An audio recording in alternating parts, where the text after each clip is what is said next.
Assalamualaikum warahmatullahi wabarakatuh. Anak-anak sekalian, kali ini kita bertemu dalam proses belajar mengajar mata pelajaran Ilmu Pengetahuan Sosial atau IPS di kelas 7. Sebelumnya, pada pertemuan kali ini, meskipun kita belum bisa melaksanakan proses belajar mengajar secara langsung atau tatap muka di dalam kelas, tetapi hal itu tidak menjadikan sebuah alasan bagi kita untuk tidak berproses belajar mengajar. Oleh karena itu, di sini nanti saya berharap bahwasanya anak-anak punya semangat yang tetap tinggi, punya semangat yang sangat kuat untuk melaksanakan proses belajar mengajar kita kali ini, meskipun dengan cara daring atau online. Jadi itu tetap harus terjaga. Sekali lagi, karena memang belum bisa melaksanakan proses belajar mengajar secara langsung, karena ada kondisi pandemi COVID-19 yang membuat kita belum bisa untuk diperkenankan melaksanakan itu. Tapi sekali lagi tetap harus semangat, tetap harus aktif dalam proses belajar mengajar yang kalian laksanakan. Apalagi pada saat ini kalian sudah masuk dalam satu level sekolah yang lebih tinggi daripada sebelumnya. Kalau sebelumnya kalian berada di sekolah dasar atau berada di madrasah ibtidaiyah, tapi pada saat ini kalian sudah masuk pada level yang lebih tinggi, yakni di level sekolah menengah pertama atau madrasah sanawiyah. Jadi ketika level kalian sudah meningkat satu level, maka berarti cara berpikir kalian, cara berpikir Anda semua, cara berpikir anak-anak itu juga harus berbeda. Yang dulunya MI atau SD masih kekanak-kanakan, tapi karena sekarang sudah masuk MTS, berarti harus dirubah. Harus dirubah. Keaktifannya juga harus dirubah. Semangat belajarnya juga harus pasti lebih meningkat lagi. Karena apa? Karena itu merupakan satu kunci buat kita semua, terutama buat anak-anak, untuk bisa memperoleh hasil yang baik sesuai dengan apa yang kalian inginkan. Itu ya. Jadi itu merupakan modal yang sangat besar, modal yang sangat berharga buat kalian semua untuk melaksanakan proses belajar mengajar, terutama ketika sudah satu level lebih tinggi daripada sebelumnya. Maka baiklah anak-anak, sebelum kita masuk ke hal yang lain, maka di sini marilah kita buka pelajaran atau perkenalan awal kita dengan membaca suratul Fatihah, dan juga mudah-mudahan dengan berkahnya suratul Fatihah, maka pandemi COVID-19 yang ada di wilayah kita, pandemi COVID-19 yang ada di Indonesia juga termasuk yang ada di dunia ini, mudah-mudahan segera berakhir. Sehingga aktivitas kita, aktivitas orang-orang yang lain juga yang ada di sana yang selama ini mungkin tidak bisa maksimal, atau selama ini mungkin terhambat dikarenakan adanya pandemi ini, segera bisa pulih lagi, segera bisa kembali ke aktivitas normal lagi, sehingga semuanya dapat berjalan dengan sebagaimana sebelumnya. Maka kita buka terlebih dahulu. Marilah kita buka terlebih dahulu dengan bacaan suratul Fatihah. Al-Fatihah.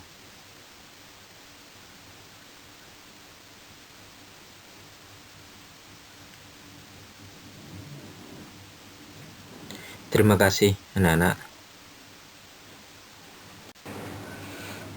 Baik anak-anak, sebelum kita masuk ke materi yang lain, di sini saya akan memperkenalkan diri terlebih dahulu kepada anak-anak sekalian. Jadi saya Ahmad Tufel Budianto, biasanya dipanggil dengan Pak Tufel. Nah, alamat saya di Jalan Pendidikan nomor 13 Sidomulyo, Sidayu, Gresik. Jadi selama proses pembelajaran atau proses belajar mengajar di MTS Nurul Islam ini, untuk mapel atau mata pelajaran ilmu pengetahuan sosial di kelas 7D dan di kelas 7E, nantinya saya yang akan mengampu. Mudah-mudahan tidak mengurangi rasa keakraban kita, meskipun perkenalan yang kita lakukan di awal ini dengan menggunakan metode daring atau dengan menggunakan metode online. Jadi nanti barangkali ada sesuatu hal yang mungkin anak-anak kurang atau belum memahami, atau barangkali mungkin anak-anak masih ingin bertanya, maka silahkan bisa langsung bertanya ke saya ya. Jadi silahkan bisa langsung bertanya ke saya melalui nomor WhatsApp wali kelas, atau mungkin melalui nomor WhatsApp saya secara langsung.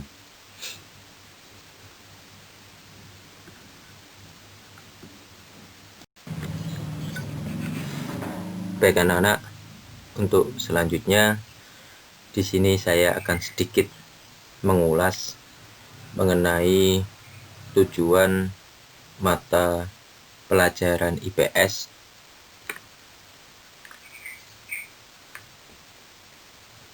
Di sini saya menyampaikan tentang tujuan IPS menurut Supardi. Jadi sebelum kita masuk ke tujuan IPS itu, di sini saya pada pertemuan awal kita kali ini yang kita laksanakan secara daring, ada beberapa poin sebenarnya yang akan saya sampaikan. Yang pertama adalah tentang perkenalan, tadi sudah saya sampaikan kepada anak-anak. Dan yang kedua, saya sedikit mengulas tentang tujuan mata pelajaran IPS itu sendiri. Dan yang selanjutnya nanti saya akan menyampaikan terkait dengan kompetensi inti dan kompetensi dasar dari mata pelajaran IPS yang akan kita laksanakan proses belajar mengajarnya secara bersama-sama. Nah, itu mungkin poin pertama dari pertemuan awal kita kali ini. Dan nanti pada pertemuan yang kedua baru kita akan mulai masuk pada materi pembelajaran dari mata pelajaran IPS itu sendiri.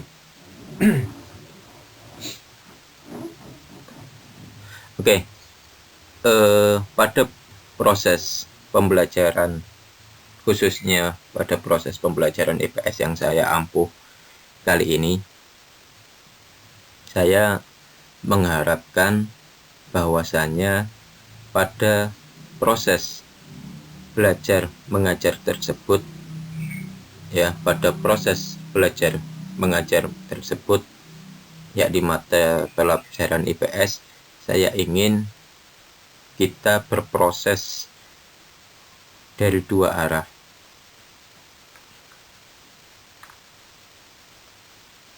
Jadi berproses dua arah.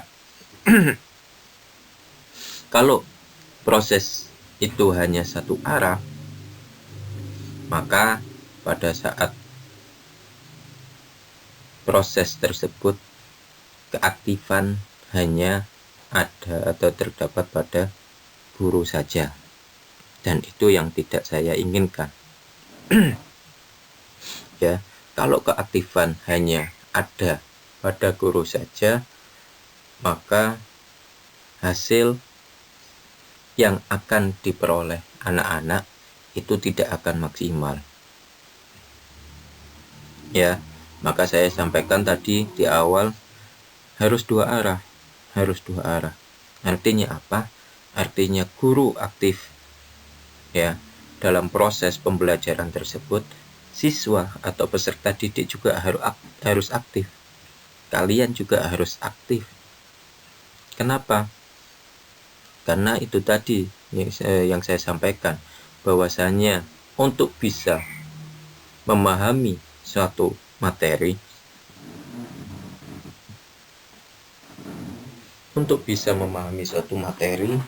maka dituntut keaktifan dari anak-anak. Kalau aktif saja tidak ada pada diri anak-anak, maka penguasaan akan suatu materi itu akan sulit. Ya, jadi sekali lagi, kalau keaktifan itu tidak ada dalam diri anak-anak, maka terkait dengan penguasaan suatu materi itu akan sulit. Nah, terus apa saja Pak keaktifan yang harus dilakukan oleh anak-anak atau oleh kalian? Yang pertama, keaktifan yang harus dilakukan oleh anak-anak adalah memperhatikan. Jadi setiap materi yang disampaikan oleh Bapak atau Ibu guru, termasuk materi pembelajaran IPS, maka di sini sampean harus memperhatikan. Ya, harus memperhatikan. Terkadang, mohon maaf, ada anak itu yang ketika di kelas sering gaduh dengan temannya, sering bercanda dengan temannya, maka hal yang seperti itu tidak saya inginkan. Kenapa? Karena pastinya nanti ruang kelas, ruang belajar kita itu akan terganggu. Ya, akan terganggu. Ya, jadi yang terganggu siapa? Banyak. Teman-teman kalian yang memperhatikan pun akan terganggu. Bapak atau Ibu guru yang menyampaikan materi pembelajaran pun akan terganggu. Jadi saya harapkan kalian bisa memperhatikan dengan baik pada saat proses pembelajaran itu berlangsung, karena itu merupakan pintu awal untuk kalian bisa aktif dan memahami setiap materi yang diberikan oleh Bapak atau Ibu guru. Terus selanjutnya, bentuk keaktifan selanjutnya yakni adalah mengerjakan tugas. Jadi ada beberapa tugas yang disampaikan, termasuk yang akan saya sampaikan kepada anak-anak ada tugas yang harus dikerjakan secara tertulis, ya kan? Jadi ada tugas yang harus kalian kerjakan secara tertulis. Yang kedua, ada tugas yang harus kalian hafalkan, ya. Dan yang ketiga, tes yang saya lakukan biasanya adalah tes lisan. Tes lisan. Selain mungkin ada tes yang lain seperti penilaian tengah semester atau penilaian akhir semester dan lain sebagainya. Nah, tes-tes yang ada yang diberikan kepada kalian itu menjadi sebuah alat ukur, ya, sejauh mana anak-anak dapat memahami materi pembelajaran yang disampaikan oleh bapak atau ibu guru. Jadi itu merupakan bentuk kurang lebih bentuk tes yang ada yang akan kalian laksanakan pada pembelajaran mata pelajaran IPS kali ini.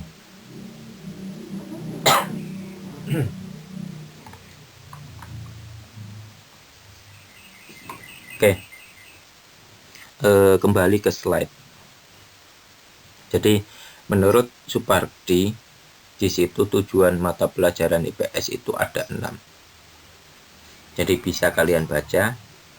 Yang pada intinya bisa saya simpulkan bahwasannya mata pelajaran IPS itu menyampaikan kepada siswa tentang permasalahan-permasalahan sosial yang terjadi di lingkungan siswa atau di lingkungan kita itu sendiri, ya. Jadi permasalahan-permasalahan sosial yang terjadi di lingkup kewilayahan yang sebenarnya setiap harinya kita lakukan, yang sebenarnya setiap harinya kita terlibat di dalamnya, itu merupakan pembelajaran-pembelajaran yang ada di dalam ilmu pengetahuan sosial. Karena disadari atau tidak, kita sebagai makhluk sosial, manusia sebagai makhluk sosial, yang berarti manusia itu tidak akan bisa hidup secara individu atau sendirian tanpa ada keterlibatan dari makhluk yang lain, ya. Tanpa ada keterlibatan dari makhluk yang lain, kita tidak akan mampu untuk bisa hidup sendiri, atau sulit untuk bisa hidup sendiri kan tanpa keterlibatan makhluk yang lain. Nah, oleh sebab itu dalam beraktivitas atau dalam bersinggungan dengan makhluk yang lain, dengan manusia yang lain, maka harus ada hal-hal yang harus kita perhatikan. Harus ada sikap-sikap yang harus kita lakukan. Harus ada bagaimana cara atau langkah yang harus kita tempuh untuk bisa berhasil melaksanakan suatu aktivitas dengan orang lain. Itu harus kita pelajari, itu harus kalian pelajari, dan itu ada di dalam pengetahuan sosial. Ya, ada di dalam pengetahuan sosial. Contoh di situ disampaikan oleh Supardi, misalkan saya ambil contoh untuk menjadikan siswa sebagai warga negara yang baik. Nah, apa syarat menjadi warga negara yang baik itu? Salah satunya adalah bagaimana seseorang atau warga negara yang baik itu dalam aktivitas sehari-harinya, ya, dalam aktivitas sehari-harinya mematuhi peraturan-peraturan yang sudah ditetapkan baik oleh pemerintah secara tertulis ataupun peraturan norma-norma yang ada di suatu wilayah atau daerah. Termasuk peraturan sekolah. Jadi ketika sampean ingin menjadi warga sekolah yang baik, ya berarti peraturan sekolah dilakukan, peraturan sekolah ditaati, ya, peraturan sekolah dilaksanakan secara baik. Itu lingkup atau wilayah dari pengetahuan sosial. Kalau peraturan sekolah dilaksanakan dengan baik, maka tidak akan ada hukuman bagi kalian, ya, bagi anak-anak. Ya, tapi kalau peraturan sekolah itu dilanggar, maka berarti ada beberapa poin yang akan dikenakan kepada anak-anak. Kenapa? Karena melanggar peraturan sekolah. Nah, itu salah satu contoh yang ada di dalam mata pelajaran ilmu pengetahuan sosial di sini.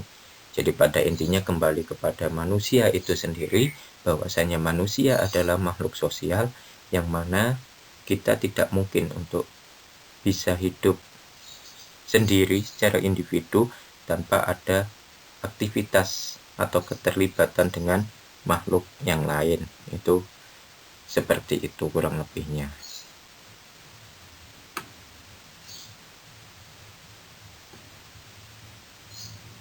Oke, jadi itu mungkin sedikit ulasan saya tentang tujuan ilmu pengetahuan sosial yang disampaikan oleh Supardi.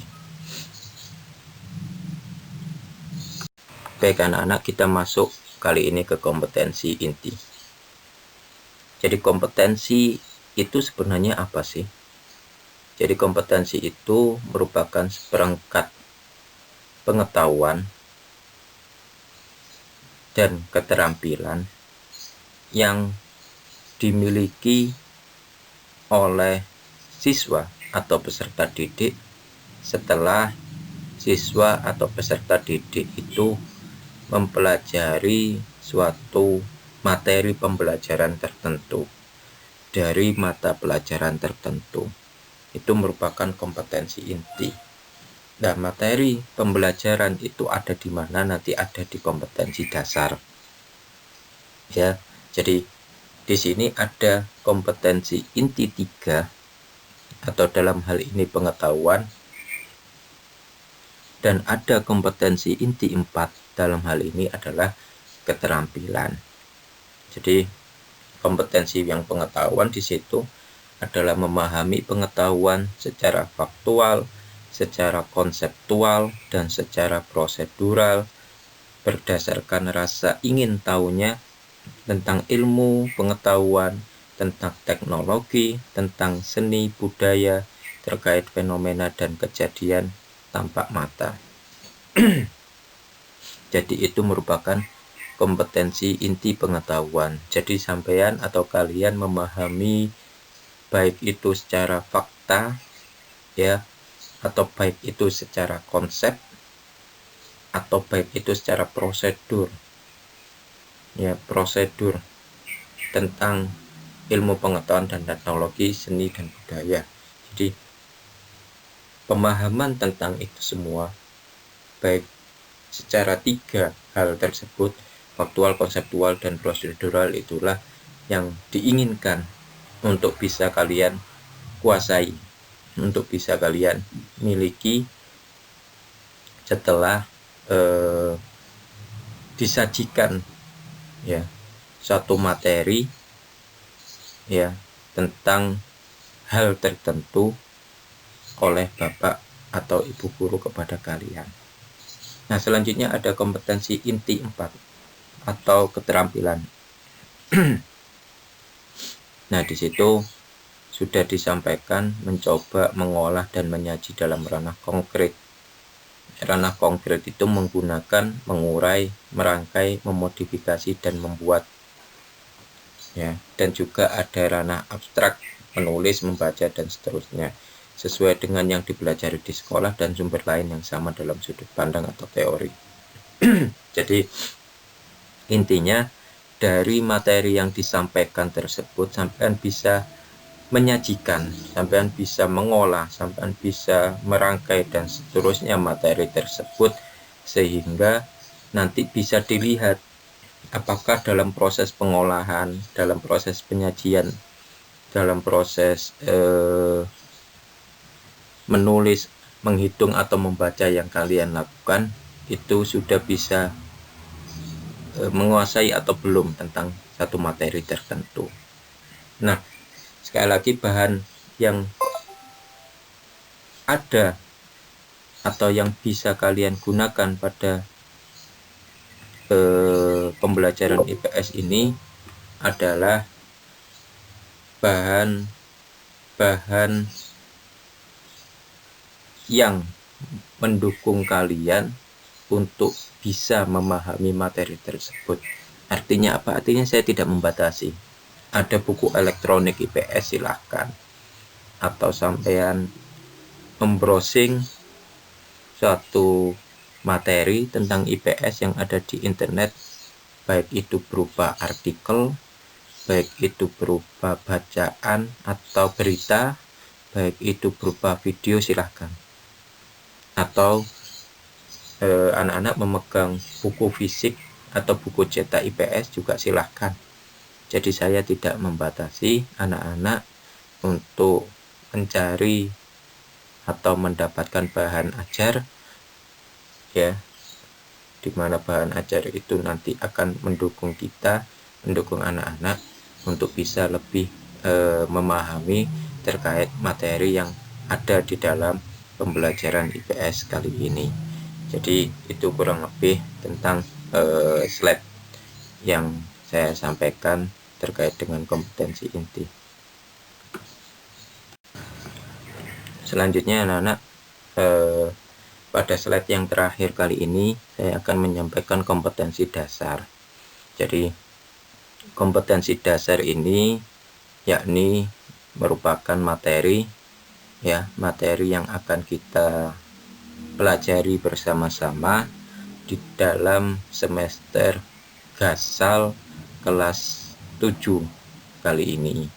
Jadi kalau di situ anak-anak lihat ada 2 poin, ya, ada 2 poin dari kompetensi dasar kita.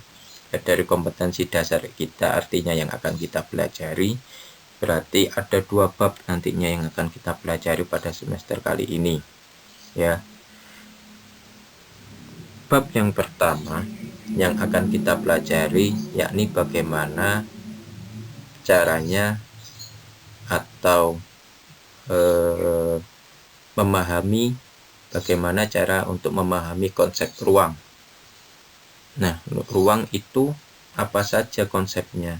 Di situ ada lokasi, distribusi, potensi ruang, iklim, bentuk muka bumi, geologis, flora, dan fauna. Itu kurang lebih konsep yang terdapat di dalam ruang yang akan kita pelajari bersama-sama nantinya. Jadi di situ merupakan materi, ya, materi tentang ruang itu sendiri. Karena sebenarnya pada dasarnya di setiap aktivitas kita sebagai seorang manusia itu membutuhkan yang namanya ruang, ya, yang namanya ruang. Maka untuk lebih jelasnya nanti pada pertemuan selanjutnya mari kita pelajari bersama-sama tentang ruang itu sendiri. Dan juga interaksi antar ruang. Nah, interaksi antar ruang di sini dikhususkan atau dispesifikkan yakni di Indonesia. Jadi interaksi antar ruang yang ada di Indonesia itu seperti apa, serta pengaruhnya terhadap kehidupan manusia di dalam aspek ekonomi, sosial, budaya, dan pendidikan. Nah, aspek-aspek itulah, aspek-aspek yang saya sebutkan tadi itulah, itu merupakan aspek yang mana kita sering terlibat di dalamnya secara tidak terkadang tidak kita sadari, tapi kita terlibat di dalamnya. Ekonomi misalkan, anak-anak setiap hari sering terlibat dalam proses kegiatan ekonomi meskipun tidak anak-anak sadari. Contoh jual beli, tawar menawar, ya itu kegiatan ekonomi yang selama ini kita lakukan, ya yang selama ini kita lakukan. Tapi terkadang kita tidak menyadari bahwasanya kita sudah memberikan pengaruh terhadap aspek sosial yang ada di negara kita, meskipun pengaruhnya itu kecil mungkin. Kenapa kok pengaruhnya kecil? Karena kegiatan ekonomi yang kita lakukan juga kecil, hanya sebatas jual beli makanan ringan, mungkin hanya sebatas jual beli alat-alat tulis sekolah mungkin, dan lain sebagainya. Tapi sekecil apapun aktivitas yang kita lakukan, tetap ada pengaruhnya bagi kehidupan atau aktivitas sosial yang ada di negara kita. Jadi seperti itu. Jadi nanti kita akan sekali lagi pada bab yang pertama akan membahas tentang konsep ruang, di mana di dalamnya ada lokasi, distribusi, potensi, iklim, bentuk muka bumi, geologis, flora, dan fauna, serta kita poin yang kedua adalah mempelajari tentang interaksi antar ruang yang terjadi di Indonesia, serta pengaruhnya terhadap beberapa aspek tadi, yakni aspek ekonomi, aspek sosial, budaya, dan pendidikan.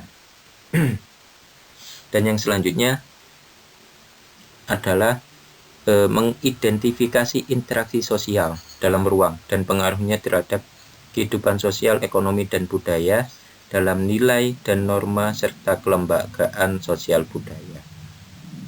Itu merupakan materi yang kedua. Jadi pada intinya untuk semester Gasal di kelas 7 kali ini, yang pertama adalah kita akan membahas tentang konsep ruang itu, dan yang bab kedua kita akan membahas interaksi sosial dalam ruang dan pengaruhnya terhadap kehidupan sosial yang ada di lingkungan kita. Jadi saya kira itu anak-anak untuk perkenalan awal kita kali ini. Tadi sudah saya sampaikan tentang identitas saya, tentang tujuan mata pelajaran IPS, dan tentang kompetensi inti dan kompetensi dasar ya yang ada atau terdapat di dalam mata pelajaran IPS di kelas 7 MTS Nurul Islam kali ini. Oke, saya kira untuk pertemuan kali ini saya kira cukup. Terima kasih atas perhatiannya, dan mohon maaf apabila terdapat beberapa hal atau kesalahan yang saya lakukan. Dan saya akhiri, assalamualaikum warahmatullahi wabarakatuh.